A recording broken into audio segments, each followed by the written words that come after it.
Pour ne rien manquer, abonnez-vous maintenant. Il est 9h moins le quart. Emmanuel Macron va s'exprimer demain, donc 13h, dans les journaux de TF1 et France 2. On l'a appris ce matin. C'est un peu étonnant, non à 13h, Éric Revel, je trouve que c'est étonnant pour une prise de parole très très attendue du président de la République de parler à 13h.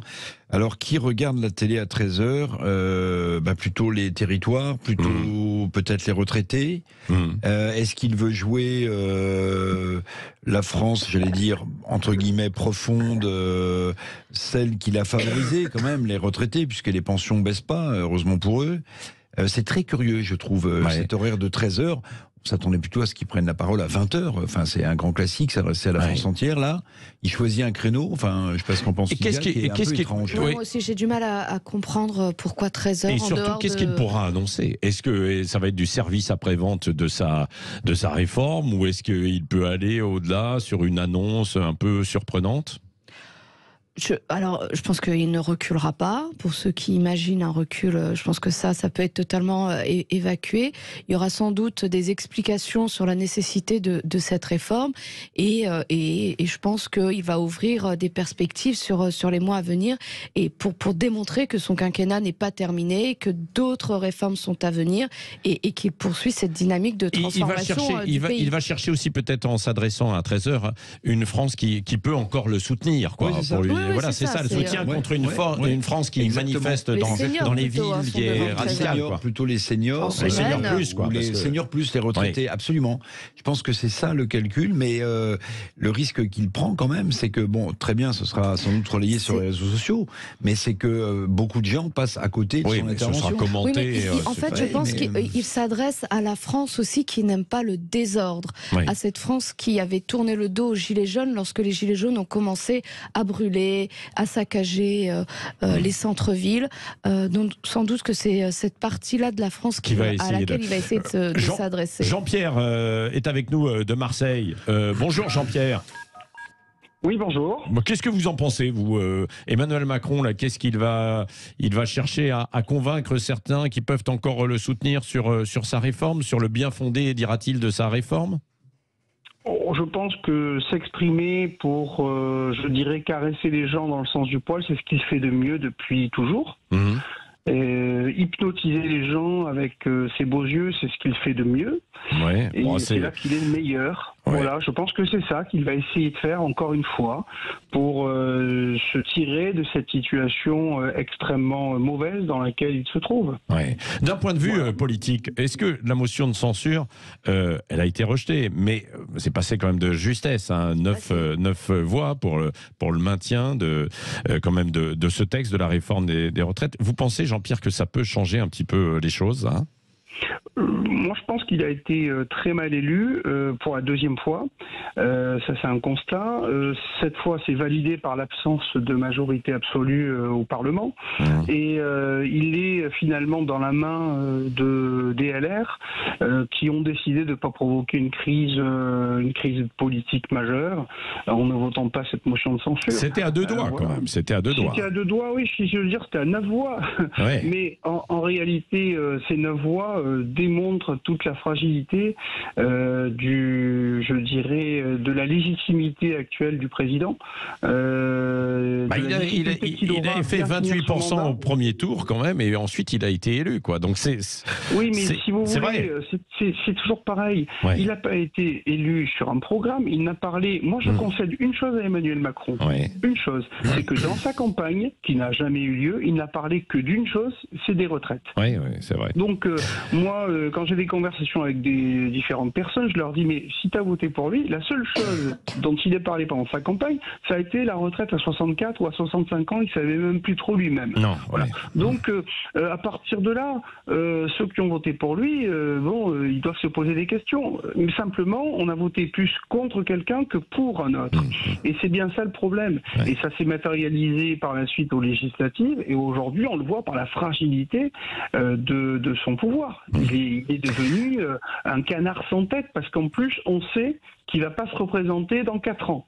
Donc Oui, alors, c'est devenu un canard sans tête. C'est intéressant ce que vous dites là, Jean-Pierre, sur cette fragilité en fait du pouvoir. Est-ce que le gouvernement, autour d'Emmanuel Macron, c'est fragile aujourd'hui, Lydia Guirousse, comme le dit Jean-Pierre? Alors moi, je trouve que depuis quelque temps, les présidents sont souvent élus contre le Rassemblement national, en rejet de l'autre candidat, même pour François Hollande, puisqu'il y avait un rejet contre Nicolas Sarkozy qui s'était installé. Donc cet argument est un argument assez classique, mais effectivement il n'y a pas de majorité, donc c'est la grande difficulté de ce gouvernement, une majorité relative avec un groupe sur lequel ils auraient pu s'appuyer, qui aujourd'hui est un groupe divisé et dont le président de parti et le président de groupe ne tiennent pas les troupes. Donc c'est vrai que c'est très fragile, c'est très instable. Je ne sais pas comment ils vont pouvoir négocier les prochaines réformes, les prochains projets de loi. Ça va être difficile de trouver des majorités, que ce soit avec la gauche ou avec la droite.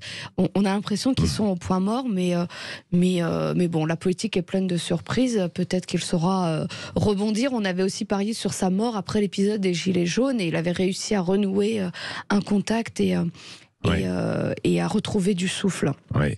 Éric Revel. Ce qui est quand même étrange, et vous posiez la question tout à l'heure, Olivier Dussopt, c'est que ce gouvernement aurait pu prendre comme axe de travail de discuter d'abord d'une loi sur le travail, justement, puisque le ministre dit il faut redonner du sens au travail, il faut inscrire le partage de la valeur dans l'entreprise entre les différents salariés. Mais pourquoi est-ce qu'ils ont fait le contraire? C'est-à-dire pourquoi est-ce qu'ils sont passés en force sur une réforme comptable des retraites avant de mettre de la chair autour de l'os?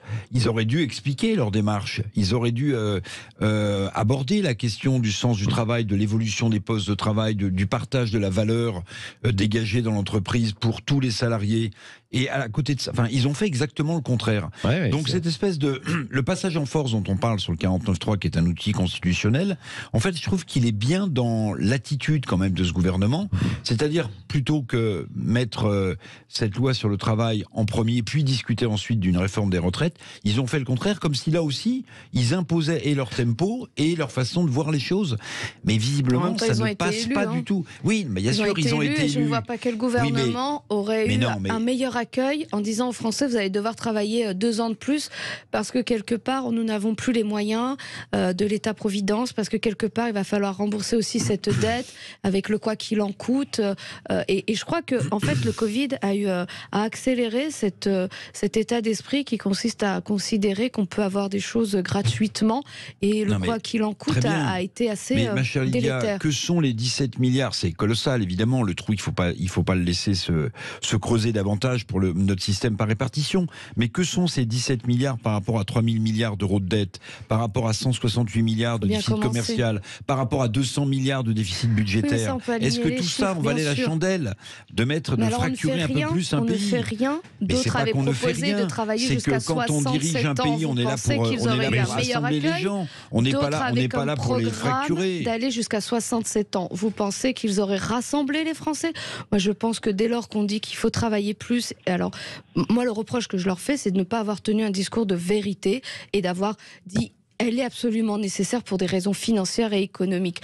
Pas une question de progrès, nous allons améliorer la retraite, etc., de justice sociale. Ça, c'était bullshit. Mais aucun gouvernement n'aurait eu un meilleur accueil, aucun gouvernement ne serait parvenu à rassembler les Français en disant qu'il faut travailler plus. Alors oui, pardonnez-moi, mais sauf que la question de l'urgence dans le contexte social et économique qui est le nôtre, la question de l'urgence, elle aurait dû être prise en compte. Est-ce qu'il y a urgence à fracturer davantage le pays face à un déficit qui n'est pas négligeable? C'est François Ruffin qui parle, non? Mais je me pose la question parce que vous ne me perdez pas du tout, ma chère Lydia Guirousse.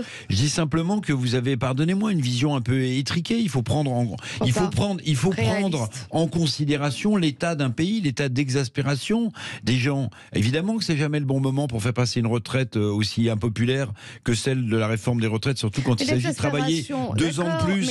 Mais ça posait des questions de pénibilité. Ça posait des pour questions de carrière longue. réformer. Attendez, pas ensemble. Vous pouvez pas le nier. Ils en ont discuté, ils ont essayé de trouver un consensus, ils ont quand même donné des gages, notamment au LR, sur ces questions-là. Mais à un moment, un gouvernement est élu pour réformer, pour transformer le pays, pour permettre une pérennisation de ce régime par répartition. Donc, à un moment, il faut pouvoir aussi avancer, et le 49.3 le permet. Et moi, ça ne me choque pas qu'on soit passé par le 49.3. Et encore une fois, je pense qu'aucun gouvernement n'aurait reçu un meilleur accueil en apportant une réforme des retraites. C'est vraiment le fond du problème, c'est que l'exercice de la démocratie, la demande de démocratie, notamment de la part des nouvelles générations, elle correspond plus à celle qui était en place. Mais pardonnez-moi, mais le 49.3, bien sûr que c'est un outil constitutionnel, mais on devrait réfléchir sur l'évolution du cadre constitutionnel face à la nouvelle demande de démocratie. Et ça, c'est pas un positionnement politique. Il y aura une réforme des institutions, mais ceux qui passent leur temps à dire nous ne sommes plus en démocratie en France me font doucement rire, et je trouve ça même pathétique, parce que la première chose à faire quand on est en démocratie et qu'on veut plus de démocratie, c'est de se bouger et d'aller voter lorsqu'il y a des élections. Il y a eu des élections présidentielles, il y a eu des élections législatives. Donc ceux qui sont abstenus, qui ont préféré faire barbecue ou piscine le jour des élections et qui ensuite me disent il n'y a pas de démocratie, faites votre boulot de citoyen, et le premier c'est de voter. Bon, ça va se poursuivre. Mettez-vous d'accord dans un instant chez Valérie Expert, bien sûr, les débats avec ses débatteurs, et puis chez Jean-Jacques Bourdin, et puis évidemment ça va continuer avec André Berkoff ce midi, et les vraies voix ce soir pour conclure, notamment entre 17h et 20h. 8h56, merci d'être à l'écoute de Sud Radio. Vous êtes de plus en plus nombreux à nous écouter, et ça nous fait plaisir. Retraite ou pas retraite. 8h56. Sud Radio.